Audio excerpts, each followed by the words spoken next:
Boa noite. Modo de estar no mundo e de relacionar-se com ele, a cultura é uma das mais ricas expressões da experiência humana sobre a Terra. Capaz de manifestar os sentidos que o ser humano atribui à sua existência, a cultura se apresenta de formas tão variadas quanto as inúmeras maneiras encontradas pela espécie para habitar o planeta.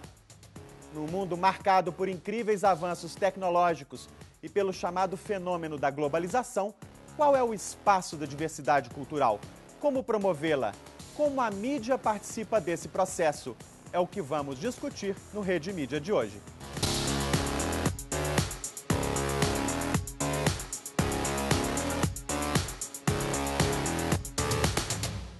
E para falarmos sobre comunicação e diversidade cultural, nós conversamos com Gilson Schwartz e Jurema Machado. Gilson é economista, sociólogo, jornalista, professor e pesquisador. Criou na USP em 99 o premiado projeto Cidade do Conhecimento, pioneiro em conceitos e práticas de produção colaborativa de conhecimento, formação de redes digitais e inovações em design de mídias audiovisuais. É professor do Departamento de Cinema, Rádio e TV da ECA, da Universidade de São Paulo.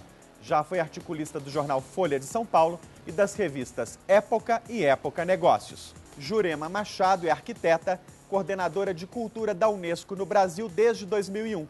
Seu trabalho é supervisionar no país a implantação dos programas e convenções da Unesco sobre a cultura.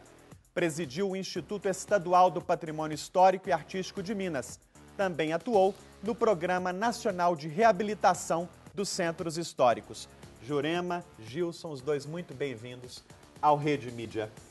Falei sobre cultura, Gilson, na abertura do programa. Agora, um outro conceito muito importante é o da diversidade cultural. O que a gente pode entender por esse conceito?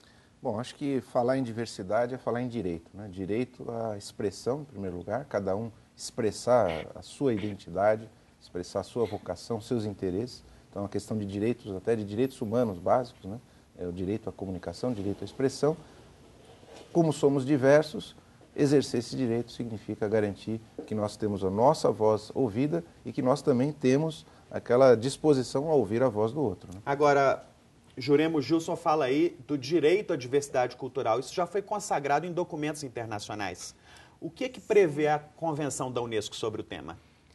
Ela trata de direitos à diversidade e ela tem duas grandes vertentes. Uma que seria do lado dos direitos sociais mesmo, né, o direito a uma educação de qualidade e considerando a diversidade, as diversas formas de expressão, e abre um outro caminho que é menos explorado na prática da implementação da Convenção, que é a relação dela com a questão do comércio internacional de bens e serviços culturais. Que está na ordem do dia. Sim, ela procura ser uma referência ética, na verdade não é uma intenção de interferir nas regras do comércio internacional que já tenham sido assumidas, né, pelos países, mas é de dar uma referência ética, um respaldo ético e político para que os países possam ter comportamentos diferenciados quando se trata de produtos, bens e serviços culturais nesse ambiente. Gilson, a Jurema fala sobre valores e ética. A partir de que valores e de que lugar ético nós podemos entender o conceito da diversidade cultural?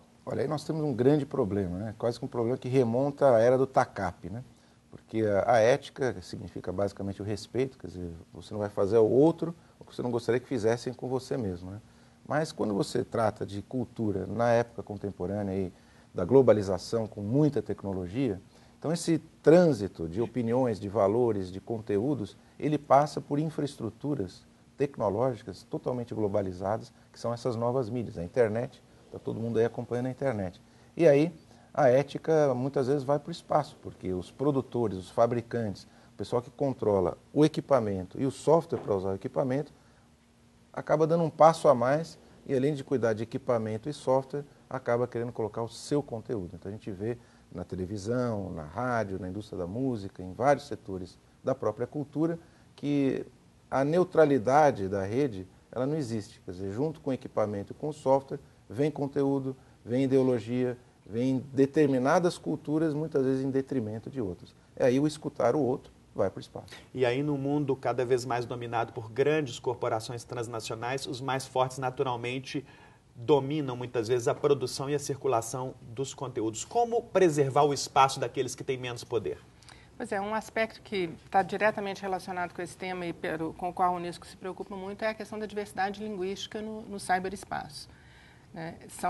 De fato, a diversidade linguística. Quer dizer, a Unesco hoje, inclusive, avalia ter um outro instrumento internacional específico para a questão das línguas.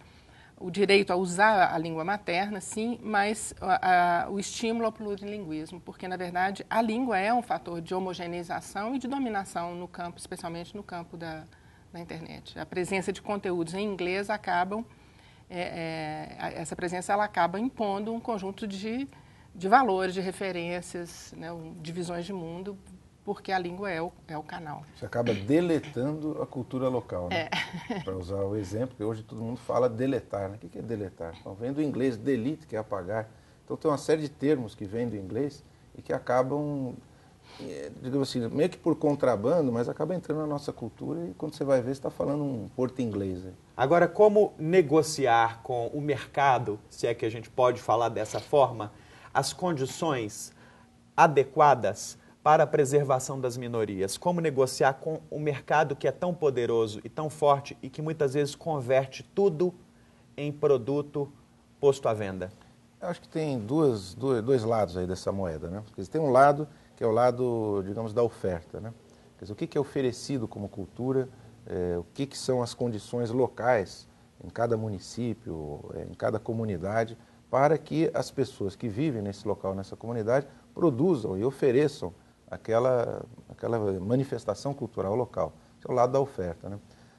Tem um outro lado que é o lado da demanda, quer dizer, quem vai assistir, quem vai consumir, quem vai acessar. Então, os dois lados têm que ser negociados e aí a negociação passa por, de um lado, movimentação política, organização social, de outro lado, políticas públicas. Quer dizer, é preciso compor aí uma equação que tem três lados, na verdade, a sociedade, o governo e o mercado.